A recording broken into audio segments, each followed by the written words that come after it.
Muy buenas noches a todos. Bienvenidos al a la 19ª reunión del Club de Columna de Valencia. Muy satisfechos, ¿no?, de que hayamos llegado a la número 19, a la reunión número 19 del club. Entonces ahora, antes de comenzar, le vamos a dar la palabra a Alexander Núñez, ejecutivo de ventas de Atlas, quien es el patrocinador que gracias a ellos tenemos la oportunidad de estar aquí haciendo el Club de Columna. Adelante, Alexander. Muy buenas noches, tengan todos. Les habla Alexander Núñez, yo soy el ejecutivo de ventas de Atlas Servicios Médicos.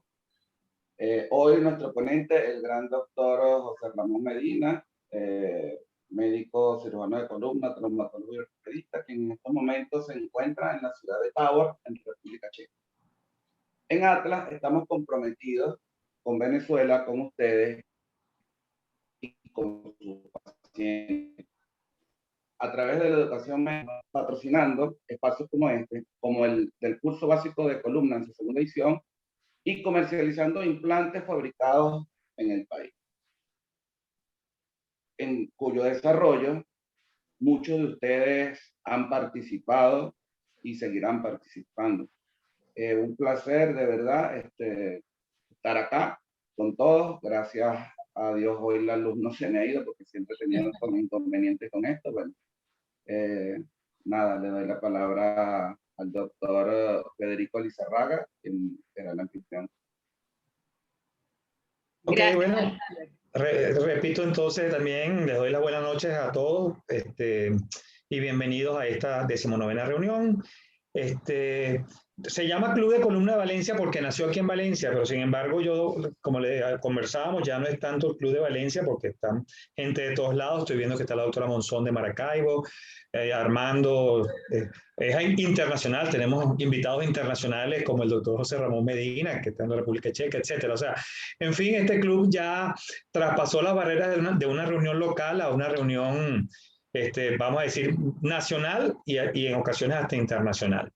Bueno, el día de hoy, o la noche de hoy, el doctor José Ramón Medina nos va a dar una charla.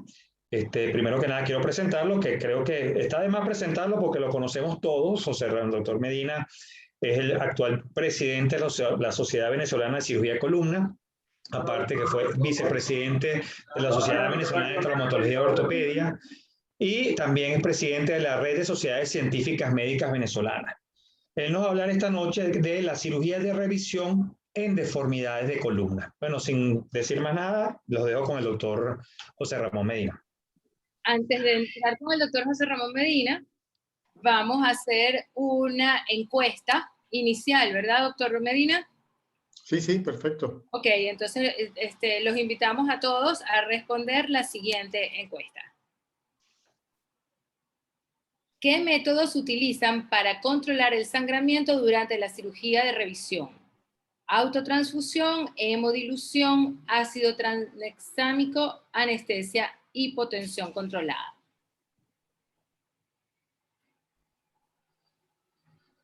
Vamos a ver, ya van 38, 44%, 50%, la gente está votando rápidamente, 72%. Vamos, vamos, vamos. 14, 77% de votos y ya vamos en 38 segundos, qué bien, está muy interesante. Muy bien, faltan, yo creo que ya votó el 94% de los asistentes que vienen siendo todos ustedes, así que voy a finalizar y voy a compartir los resultados. Ahí están los resultados, doctor. ¿Los ve? Perfectamente. ¿Los ve todos? ¿Vale? Sí, sí. Adelante, doctor Medina, puede comentarlos. O doctor Lizarraga, como quiera. Bueno, realmente, si bien hay muchas opciones, esta no es es simplemente conocer su opinión sobre qué método acostumbran utilizar. Sin embargo, no quiere decir que uno es mejor que el otro, sino es cuestión de hábitos, ¿no? Se ve que la mayoría como que están más acostumbrados al uso de ácido tranexámico. Yo me incluyo en esa lista. Okay. Sin embargo, no es la única opción. Yo creo que es cuestión de preferencias personales y costumbres. Muy Bueno, bien. los dejo entonces con el doctor José Ramón. Adelante. Muy buenas noches. Muy contento de estar esta noche aquí con ustedes. Aquí son la 1:15 de la madrugada. Es un placer para mí volver a estar con ustedes para conversar un poco sobre este tema. Quisiera agradecer al doctor Lizarraga por haber hecho la invitación y especialmente felicitarlo por el trabajo que se está realizando con el grupo, el Club de Columna de Valencia, que como dijo él, ya realmente es un club de todo el país. Son actividades que necesitamos desarrollar porque el problema de la formación del personal profesional es realmente un problema grave que tenemos que resolverlo nosotros. Vamos a conversar un poco sobre la experiencia en el manejo de la revisión vertebral de nuestro equipo. Este es un problema que lamentablemente cada día vamos a enfrentar con mayor frecuencia porque el número de cirugías ha aumentado de los resultados de la cirugía columna. Durante mucho tiempo, hasta los años 70, los parámetros que se utilizaban para hacer la evaluación de las deformidades de columna eran solamente o principalmente la apariencia en antero-posterior de la columna vertebral. En la medida que se empezaron a ver que a pesar de tener buenos resultados en antero-posterior, el resultado clínico no era satisfactorio, se empezó a hacer investigación y trabajo sobre la importancia de las curvas fisiológicas de la columna como elemento necesario a preservar y a desarrollar para tener un buen resultado de corrección en la corrección quirúrgica de las deformidades de columna. Es sumamente importante el mantener una alineación del raquis, el que el raquis esté balanceado y que esté compensado. Si no llenamos estos tres requisitos,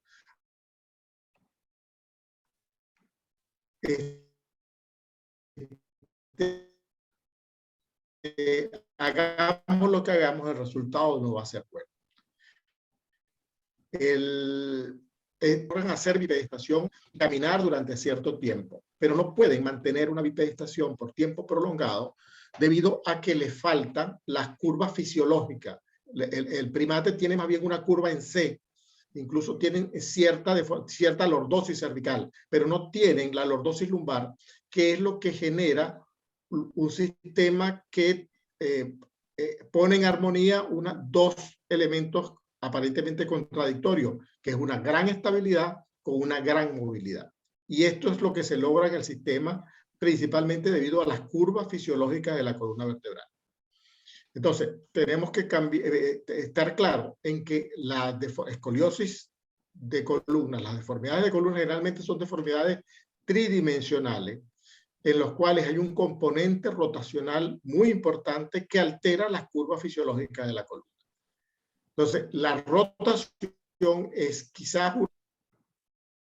uno de los elementos más importantes a tomar en cuenta. Por ejemplo, durante mucho tiempo lo que utilizábamos era el método de Harrington, que se basa principalmente en lograr una corrección mediante una elongación de la columna vertebral, con fuerzas de distracción en los dos extremos del montaje.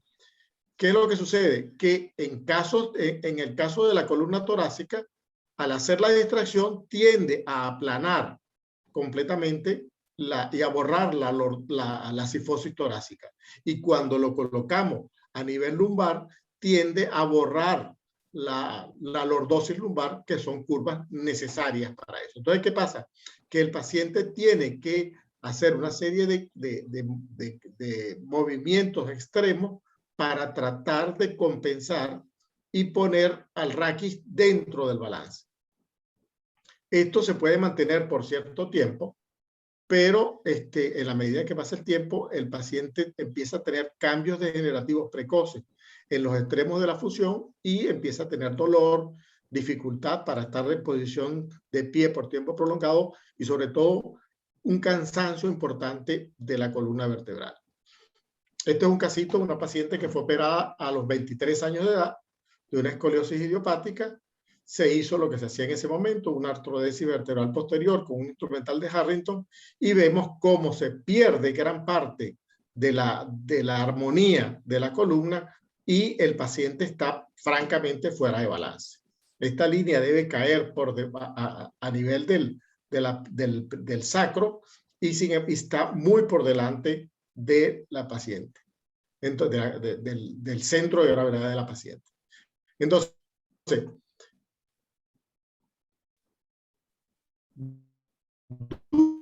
durante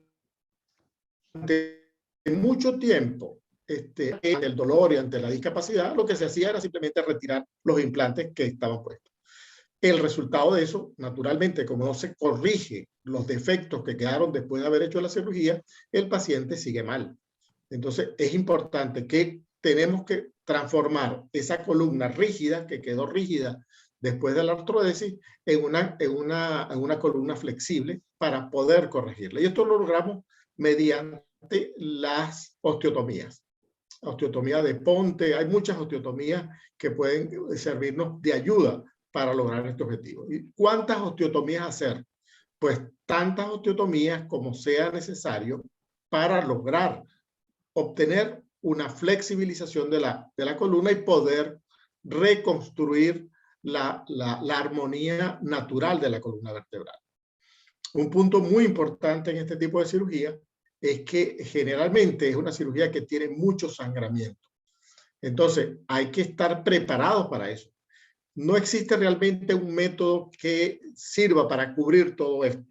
Generalmente, como dijo el doctor Lizarraga, es una combinación de factores.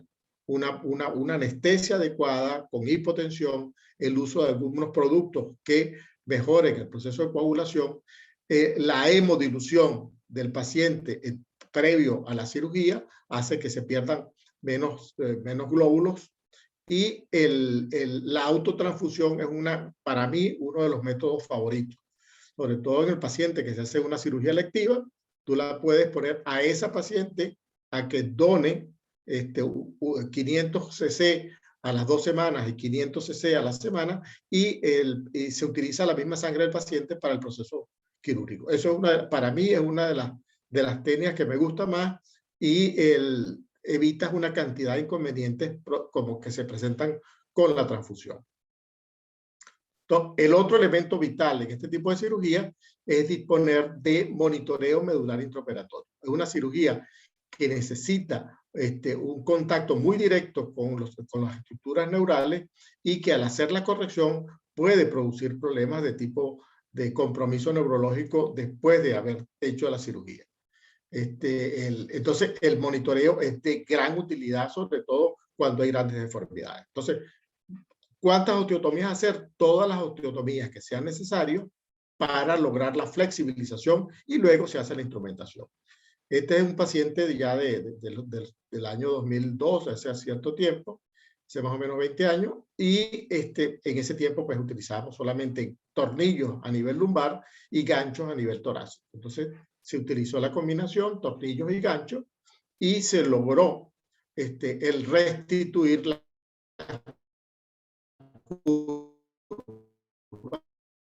fisiológica de la columna, y esta es la falla más comúnmente observada, que es un principio básico de la cirugía de columna: no detener la fusión en el ápex de una curva. Entonces, como tomábamos en cuenta nada más la anteroposterior, no nos dábamos cuenta que si nosotros nos paramos en el ápex de la cifosis torácica, lo que pasa comúnmente es que haya una hipercifosis por encima de la fusión.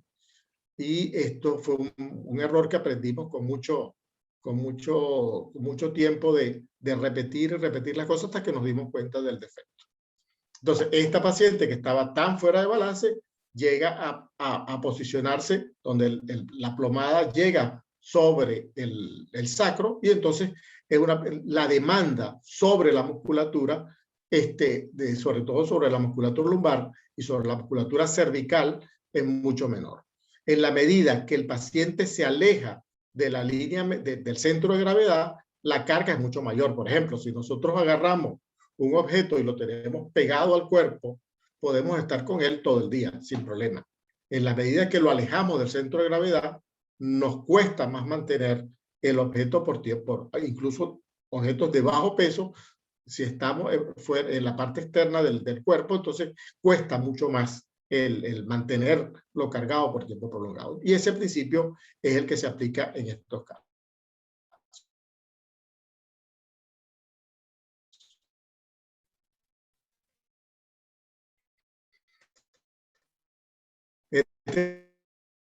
Otro casito muy interesante, una niña con una escoliosis idiopática de la Harrison con Lambra, el sistema de colocar, y naturalmente resultados intentaron hacer una corrección mediante una instrumentación por vía anterior sin flexibilizar naturalmente.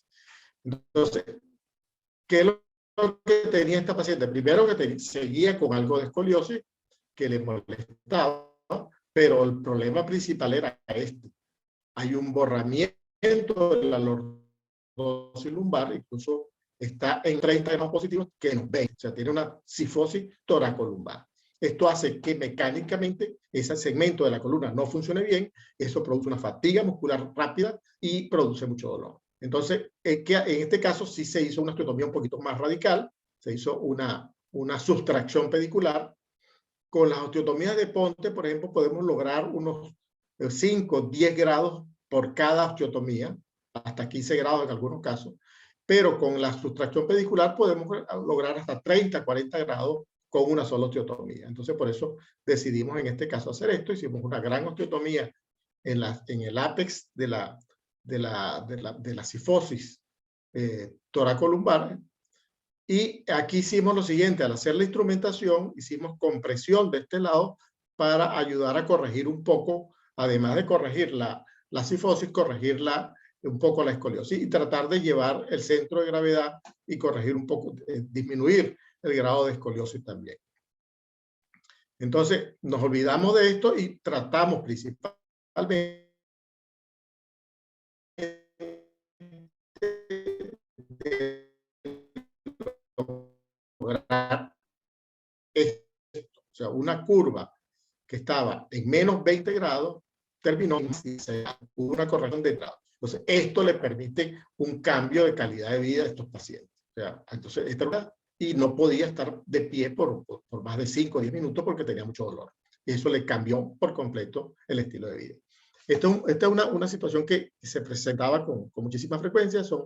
Es la combinación del Harrington con alambrado de Luque. En este caso, pues hubo un problema o bien de elongación o de inmovilización por poco tiempo, y hubo una fuga del tallo de Harrington con pérdida de casi toda la corrección. Entonces, ¿qué hacer en este tipo de pacientes? Pues lo mismo, hacer tantas osteotomías, se logra esto, entonces hacer la instrumentación sobre una columna flexible como cualquier otra deformidad. Entonces, en este caso, era más o menos al mismo tiempo, ganchos arriba, tornillos abajo, porque todavía no utilizábamos tornillos en la parte torácica.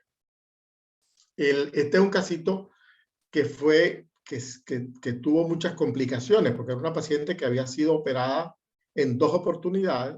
Después, en una tercera oportunidad, le hicieron el retiro de los implantes y básicamente tenía una muy mala condición muscular de la espalda, además de la deformidad que había quedado de forma residual. Entonces hicimos lo mismo.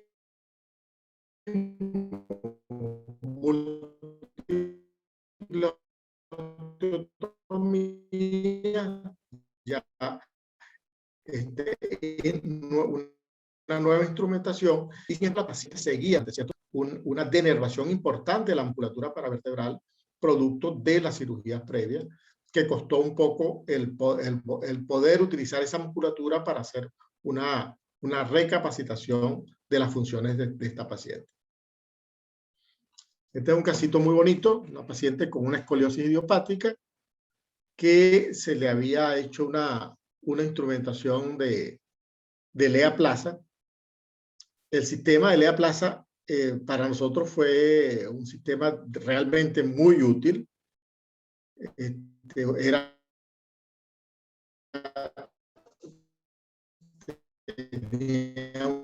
una capacidad de contención y de corrección muy potente, un sistema muy fuerte que podía hacer muy fácilmente para lograrla, pero tuvo un defecto que tardó mucho tiempo en evidenciarse, que era que muchos de estos casos, en poco tiempo después de operado, empezaban a tener secreción, salida de líquido seroso, a veces con pus, y al hacer los cultivos muchas veces ni siquiera no salían negativos.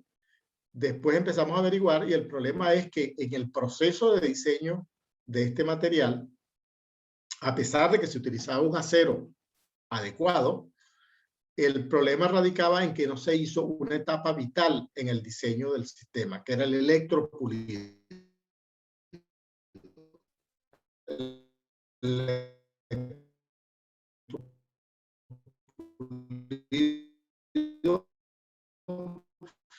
Es un procedimiento de baño de los implantes con ácido y después pasar del implante. Todas esas micropartículas que quedan en la superficie.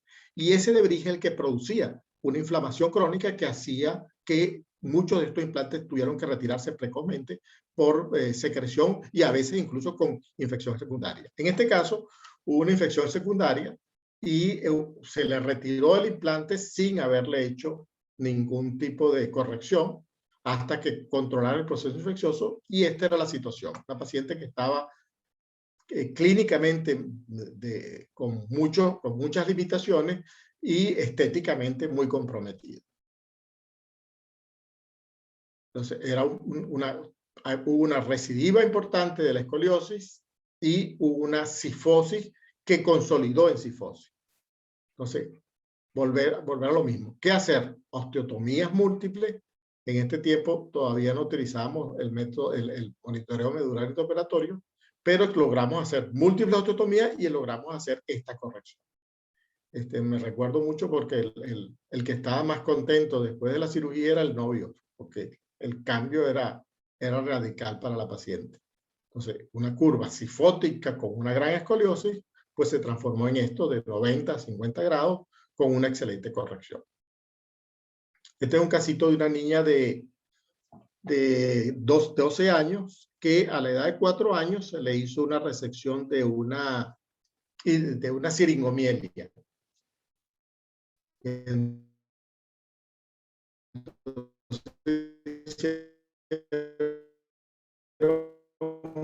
Una laminectomía amplia, y esta laminectomía amplia progresivamente con las osteotomías que se hace la instrumentación.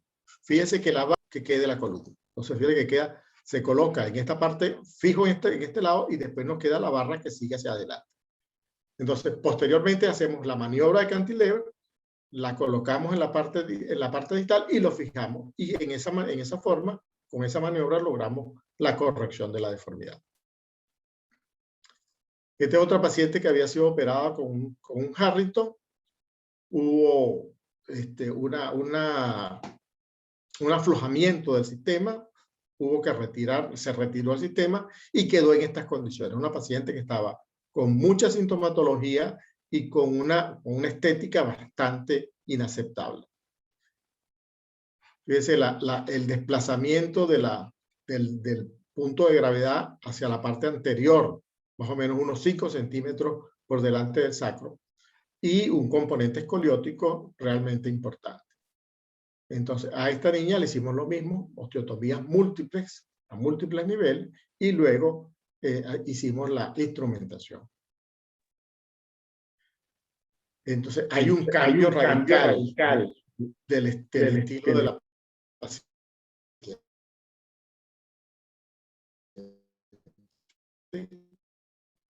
Fíjense que este pliegue abdominal que presentaba con una cadena trónica de la paciente.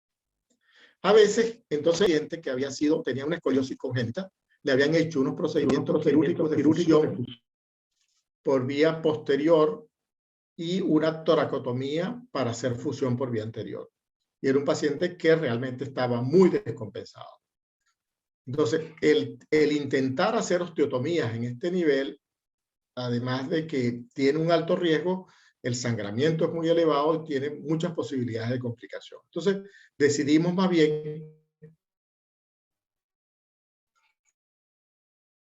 flexibilizar toda la columna por encima y por debajo del sifosis. ¿Okay? Y esta son llevar la columna que estaba para acá a la línea media y corregimos la sifosis. Entonces tenemos una curva sifótica torácica normal, la lordosis lumbar, y a pesar de que sigue habiendo una escoliosis, la columna está compensada.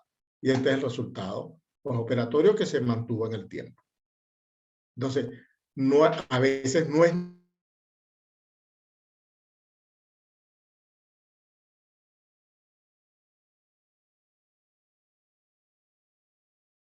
necesario el corregir compensación de la columna vertebral. Como dijimos anteriormente, en algunos casos nos detenemos en el ápex de una curva. Lo más común es pararse en el ápex de la curva de la sifosis torácica y entonces se producen problemas de hipersifosis por encima de la fusión. En este caso, se había hecho la instrumentación, se hizo una instrumentación un poco corta, después se arrancó uno de los ganchos y esta niña pues empezó a presentar mucho dolor en esta zona por prominencia de los implantes y ella lograba echar sus hombros hacia atrás, pero sí seguía con molestia. Entonces, bueno, decidimos hacer una planificación de la cirugía y lo mismo hicimos una osteotomías múltiples de toda la columna para flexibilizarla y después la instrumentación. Este es el resultado postoperatorio. Y lo más satisfactorio es cómo esto le cambia la vida y hace que los niños, que un paciente pueda tener una vida completamente normal. Si nosotros hacemos las cosas bien, podemos obtener resultados satisfactorios. Si no, es una vida completamente discapacitada. Este es un casito muy interesante con un paciente que tenía una siringomielia que fue operado precozmente, más o menos como a los 3 años de edad, y después quedó con esta deformidad tan severa.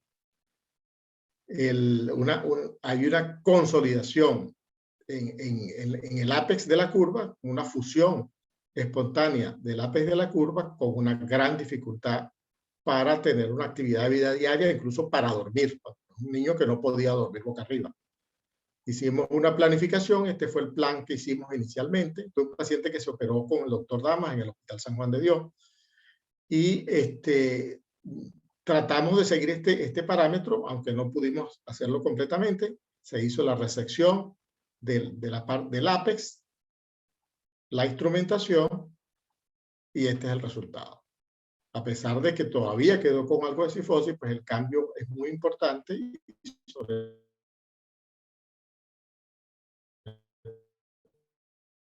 todo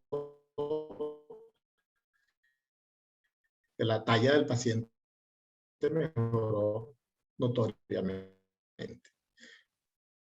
Parte vital, repito, el monitoreo que vamos a mucho menos dolores de cabeza si teníamos un buen monitoreo de pacientes de 15 años, que no era un resultado malo para lo regular de este tipo de cirugía, pero fíjense que hay un aplanamiento, hay una pérdida de la lordosis, de la sifosis torácica con un aplanamiento de la lordosis lumbar.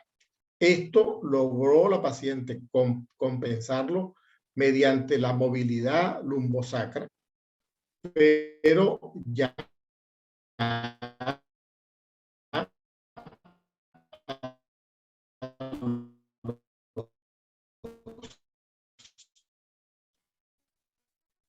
12 años postoperatorio, hacerle múltiples osteotomías para corregir el defecto, retiro el implante, hacer múltiples osteotomías para corregir esta cifosis toracolumbar, pero de la paciente no se pudo operar, se operó en otra parte, y entonces hicieron precisamente lo que no hay que hacer. O sea, sin compensar, sin cambiar la alteración que era la cifosis toracolumbar, hicieron una función lumbosacra. Entonces, ¿qué pasó? Que la paciente quedó todavía peor que antes de la cirugía, porque ella lograba cierto balance o cierta realineación mediante la movilidad lumbosacra. Y al hacerle este procedimiento, pues la cosa no fue bien.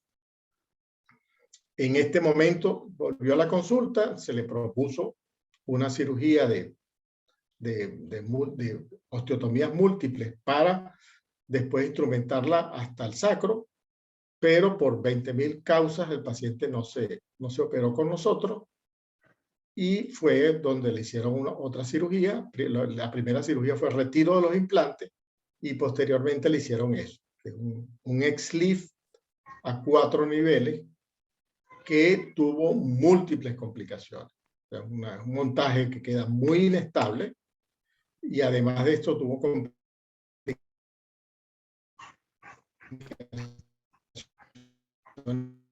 urológicas, realmente se complicó muchísimo, pero tiene un gran bloque de fusión, y aquí se fue, está en el ápex, quedó muy móvil. Y esto fue lo que pasó con el tiempo. Cada día se fue derrumbando a ese nivel. Esto fue una deformidad que fue progresiva hasta que llegó a esta situación. Una paciente que estaba realmente completamente discapacitada, porque no podía, incluso no toleraba la meditación, no podía caminar, tenía que estar sentada o acostada porque tenía mucho malestar.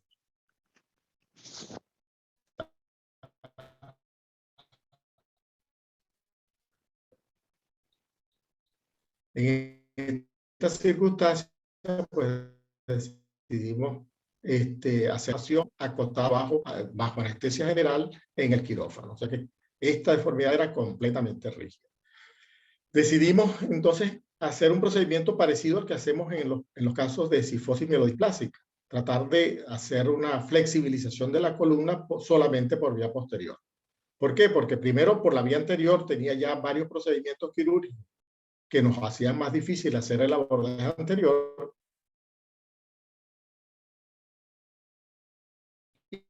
Y segundo,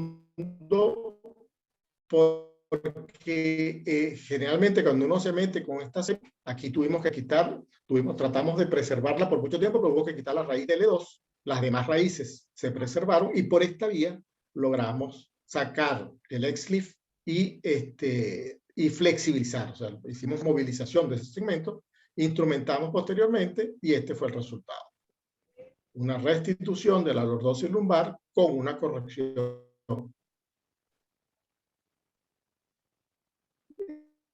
importante de la escoliosis. Entonces, a veces no hacer nada o hacer algo que no corrija la filosofía completa de la restitución, de la alineación, de la compensación y del balance de la columna vertebral. Este es el resultado postoperatorio, preoperatorio, postoperatorio. Y esta niña, en menos de 8 meses de haber sido operada, quedó embarazada y tuvo gemelos. Y sin embargo no hubo problema. El problema que se presentó con esta paciente fue una fuga de líquido cefalorraquídeo, porque durante el procedimiento habíamos abierto el saco, y afortunadamente la manejó el doctor Guillermo Álvarez allá en Valencia, y se logró el control de este problema con pocas complicaciones. Tuvo el embarazo, tuvo el parto durante el primer año postoperatorio, lo cual es una buena indicación, pero sin embargo no ha tenido ningún inconveniente, tuvo una evolución satisfactoria. Entonces, vemos cómo se le puede cambiar la calidad de vida en más o en menos dependiendo de lo que hagamos.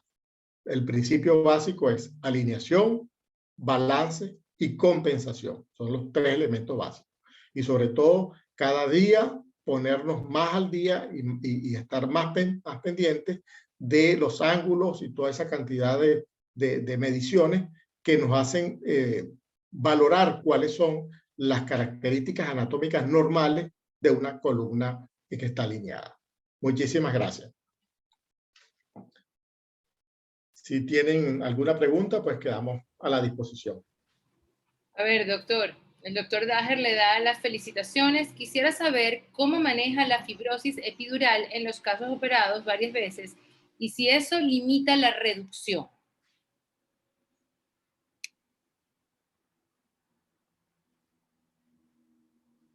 Doctor Medina.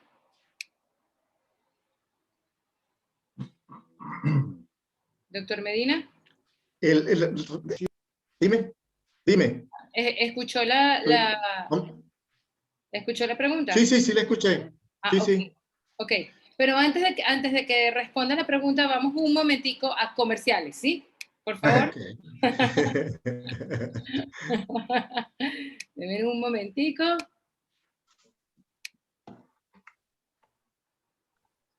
¿Verdad?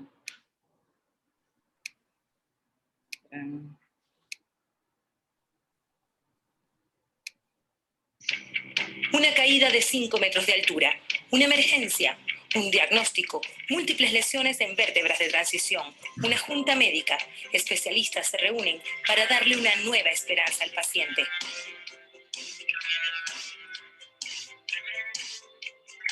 Un implante, AGOA.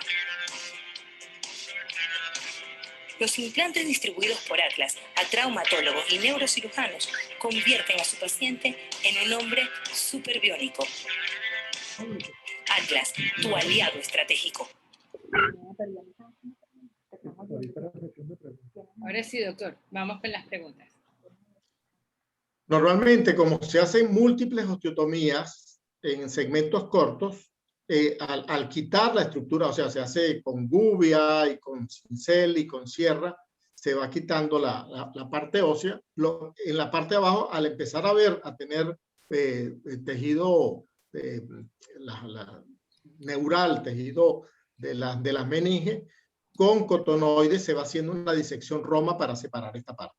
Y así vamos a ir separando individualmente cada segmento óseo que quitamos del saco dural.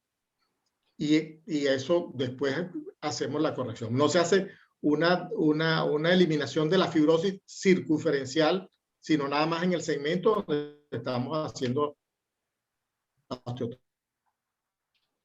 Okay. El doctor Luis Díaz le pregunta, ¿qué llevó a la sección de L2 en la paciente que presentó de último? Durante todo el procedimiento quirúrgico estuvimos preservando esa raíz, pero al final de tanta manipulación la raíz se rompió. Sin embargo, no hubo ninguna implicación desde el punto de vista clínico en la paciente. ¿Okay? Afortunadamente el monitoreo nos ayuda a saber cuáles son las fibras, las raíces que tienen más repercusión clínica en este tipo de pacientes. Y en este caso, nunca, o sea, no tuvo ninguna, porque claro, la inervación de la parte muscular, dependiendo de eso, es multirraíz y entonces clínicamente no tuvo casi problema. Okay. El doctor Luis le pregunta, además de felicitarlo, me gustaría saber qué tornillos prefiere usted para la corrección de E y A, monoaxial o poliaxial. Si puedo, monoaxial. O sea, la potencia del monoaxial es mucho mejor. Ahorita, actualmente, se está diseñando un tornillo poliaxial en un solo sentido, en el sentido longitudinal, pero eso no lo disponemos nosotros. Entonces, el inconveniente con el monoaxial es que tiene que tener mucho cuidado en poner cada uno de los tornillos paralelos para que quede, para que se quede mucho más armónica la formación. Pero la potencia del monoaxial es mucho mejor que el poliaxial, pero a veces no se puede. Ok. Bueno, por ahora en el chat no hay más preguntas. Una preguntita. Fíjate que yo he visto que en otros centros están usando con frecuencia varias barras para contener esto por la fuerza. ¿Tú has tenido complicaciones de ruptura de barras colocando solamente 2 barras o te has visto la necesidad de colocar más barras para dar mayor soporte? Para toda la cantidad de pacientes operados, la frecuencia de rotura de barras es bastante pequeña, pero hay demanda sobre eso y por eso es que empezó a utilizarse. De hace más o menos unos 10 años para acá se está utilizando el poner unas barras adicionales para darle mayor fortaleza, ¿ok? Sobre todo con el titanio, porque el titanio es mucho más, de menos capacidad de fuerza, de soporte de carga que el acero.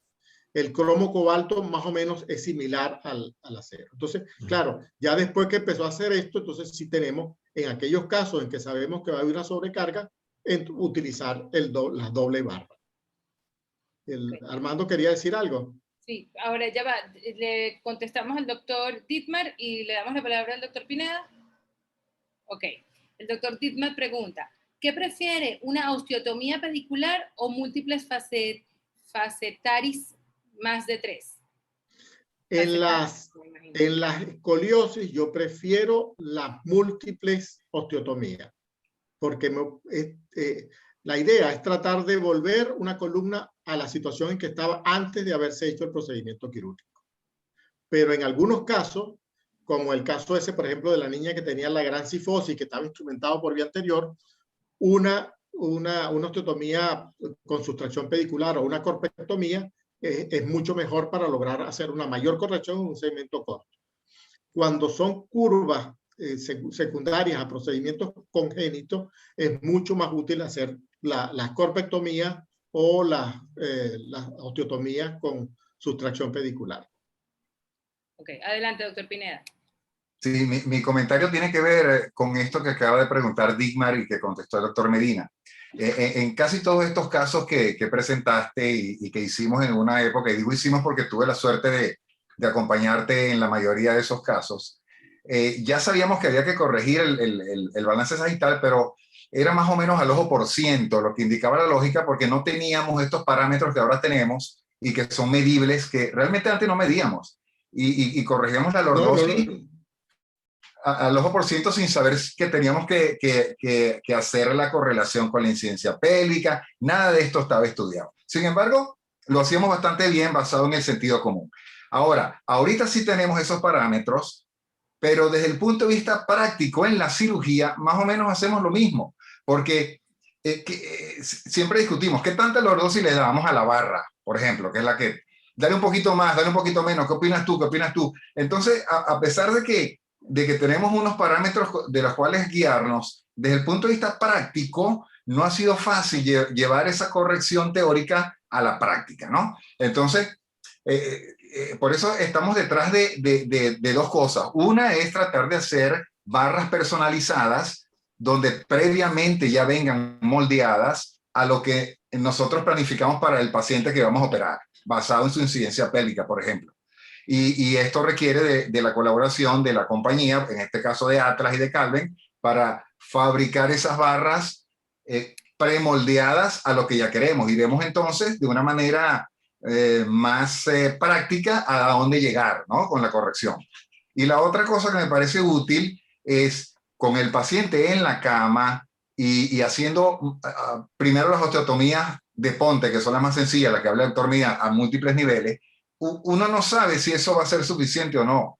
Entonces, si uno coloca el paciente con una buena posición en la cama y hace las primeras osteotomías, uno puede tomar una foto con el intensificador, pasar esa foto al teléfono de uno y con el Surgimap hacer un cálculo intraoperatorio de lo que hemos logrado. Entonces, con esta guía intraoperatoria sabemos si tenemos que pasar a un nivel superior de osteotomías, digamos, sustracción pedicular, porque ya con la más sencilla ya no logramos más de eso. Entonces, eso me parece muy importante. ¿Cómo trasladar toda esa teoría a la práctica de la cirugía con el paciente abierto y sangrando? Sí, la parte durante...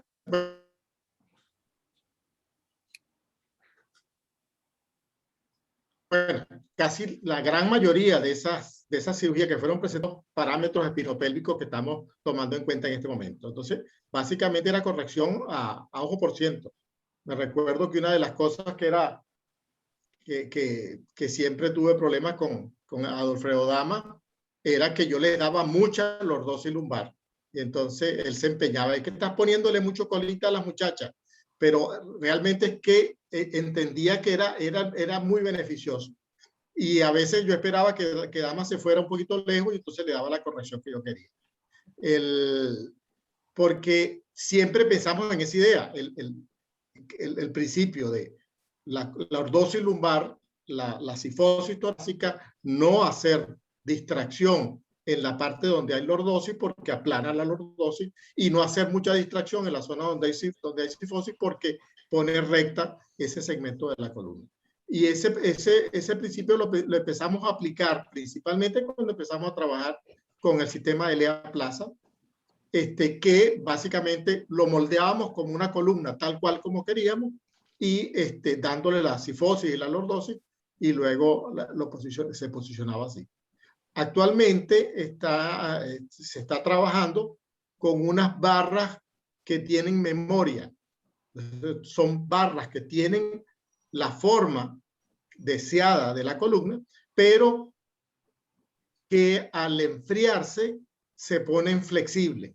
Entonces, se hace el procedimiento, se colocan las barras flexibles en todos los tornillos, se ajustan, y con el calor del cuerpo, la barra va a tomar, porque tiene memoria, va a tomar la forma que nos original. Entonces, se hace una corrección paulatina en poco tiempo después de operada del paciente. Eso me parece una idea bastante lógica, y pienso que en el futuro va a tener una buena aceptación. Muy bien. ¿Alguien más quiere intervenir? Nos quedan 5 minutos. No hay más preguntas en el chat. Si alguien quiere intervenir, le podemos abrir el micrófono.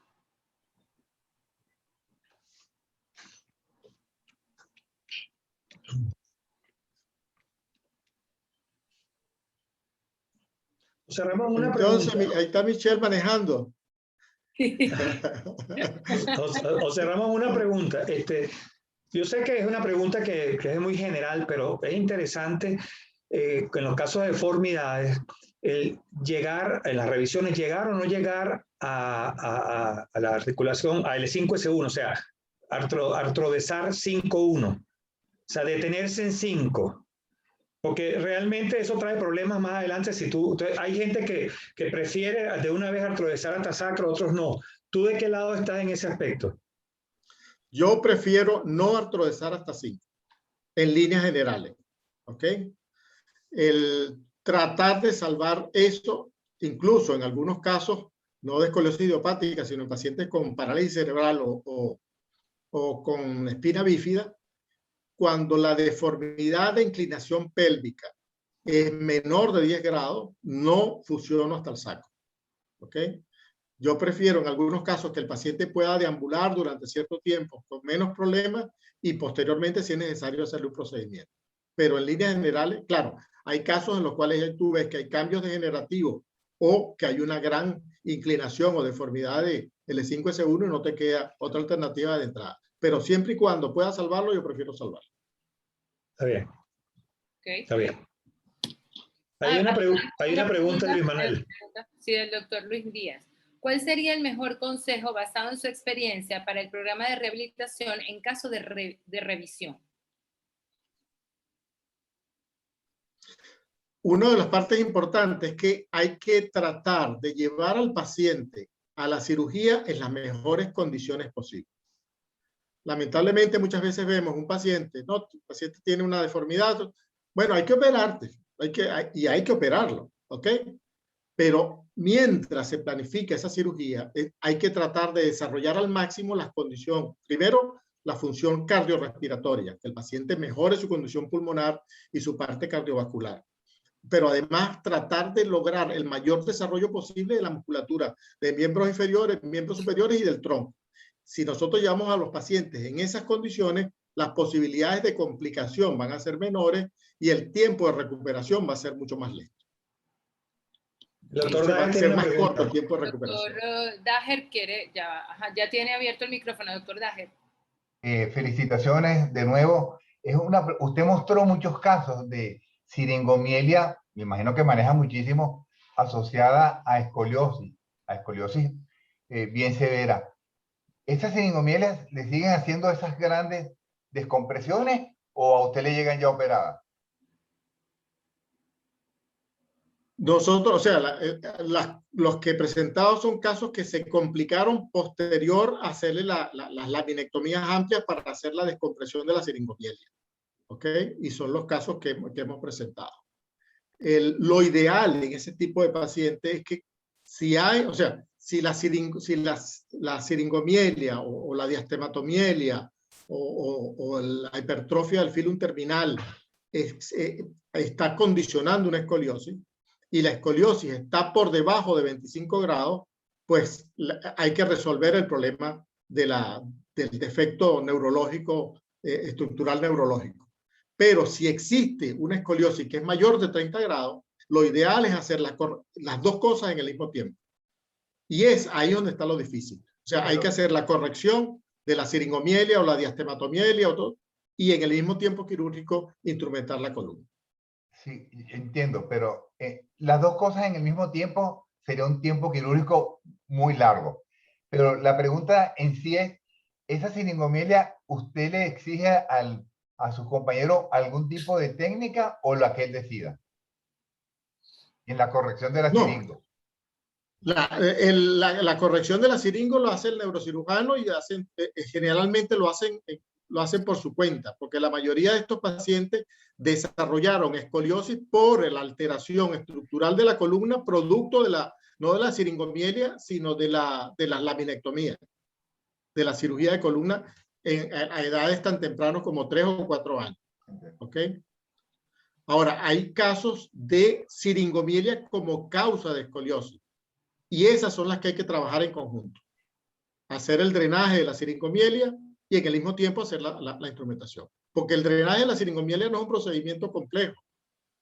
Es realmente más o menos de corto tiempo. Entonces, y el abordaje es el mismo. O sea, lo que hay es que hacer el consenso, la instrumentación, para salvarle al paciente una deformidad que después es más difícil corregir. El doctor Díaz agregó que actualmente operan muchos casos con monitoreo. Y el doctor Dietmar felicita a todos y a los organizadores. Saludos, Michelle. Bueno, doctor Lizarraga, doctor Medina, son las 8 de la noche ya. Bueno, Bueno, entonces, encantado. Muchísimas gracias por permitirme estar con ustedes y nos veremos en otro momento. ¿Ok? El doctor Guillén John da felicidades y saluda desde Perú. O sea, hoy sí es verdad que estamos muy internacionales. Qué bueno, de verdad. Está el doctor Jostran por ahí de Ecuador, que está en Ecuador. Qué bien, qué bueno. O sea, y está la doctora Monzón de la República de Maracaibo. Valencia para el mundo.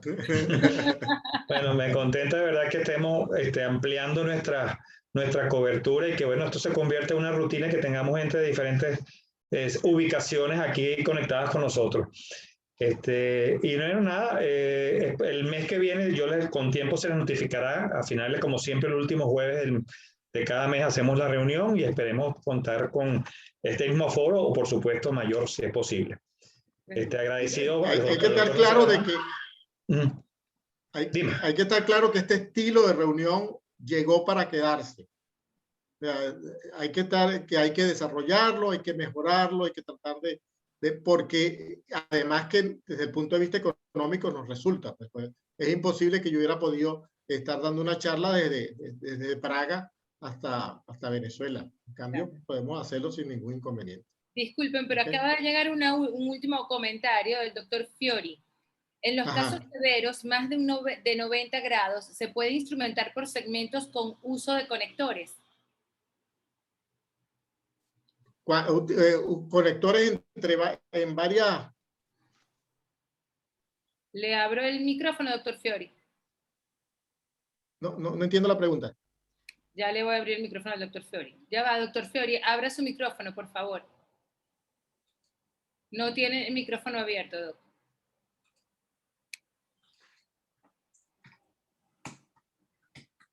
Lo tiene apagado.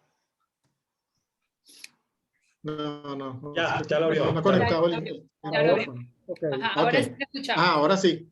Buenas noches, ¿cómo están todos, colegas, amigos? Doctor Medina, saludos. ¿Qué tal? ¿Cómo estamos? Yo me refería a esa pregunta, que en esos segmentos de más de 90 grados que son bien complicados, ¿se puede hacer la cirugía por segmentos y colocar conectores de barra para ir haciendo la corrección de manera progresiva? Yo realmente no utilizo mucho eso, ¿ok? Uno de los instrumentos que hago yo cuando tengo curvas muy severas es el uso de un instrumento que es poco conocido en este momento, que es el outrigger o el distractor externo de Harrington, que se parece mucho al distractor que utilizan en las fracturas de huesos largos. Yo utilizo el outrigger, lo fijo distal y proximal y voy haciendo corrección paulatina durante el procedimiento quirúrgico. Sobre todo, eso lo he utilizado mucho en parálisis cerebral y en los pacientes con espina bífida. Eso me permite, porque hay veces que es tanta la deformidad que es difícil incluso hacer la instrumentación. En cambio, voy liberando y voy haciendo la distracción. Lo que sí hice en algunos momentos, cuando eran curvas, era poner una barra corta en la concavidad temporal para hacer algo de distracción en ese segmento y después colocar una barra de mayor longitud que cubra toda la escoliosis. Y en muy pocos casos, yo creo que fue en 1 o 2 casos, dejé las 2 barras. O sea, dejé en la parte de la concavidad una barra corta y una barra larga, y en la parte de la convexidad una barra larga.